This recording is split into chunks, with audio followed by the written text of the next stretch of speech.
anciens collaborateurs du président, du ministre des Affaires étrangères, des membres des forces armées, tous accusés d'espionnage pour le compte de Pékin. Depuis plusieurs semaines, le palais présidentiel est ébranlé par une polémique. Une affaire que ce député a suivie de très près. La Chine souhaite annexer Taïwan et l'utilisation d'espions est un moyen pour y parvenir. Plus de 60% des espions du Parti communiste chinois sont d'ailleurs liés à l'armée. Nous essayons de renforcer nos lois sur la sécurité nationale afin d'enrayer cette situation. Et la réponse a été immédiate.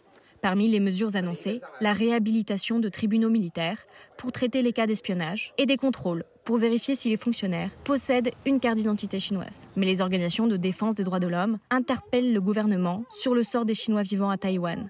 Ils doivent désormais prouver qu'ils n'ont plus de lien direct avec la Chine. S'ils n'y parviennent pas ou s'ils ont des difficultés, ils ont peur de ne plus pouvoir vivre à Taïwan et craignent de perdre leur identité chinoise. Originaire de Chine, Li Jianxiao comprend les risques auxquels Taïwan est confronté.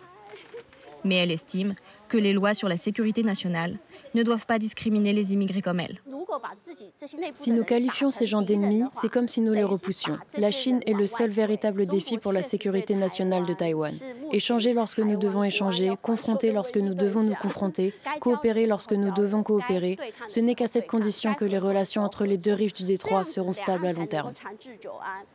Mais cette stabilité est de plus en plus fragile. Le mois dernier, la Chine a fait voler plus de 350 avions militaires au-dessus du détroit de Taïwan, tandis que cette semaine, Taipei a enchaîné les exercices de contre-espionnage.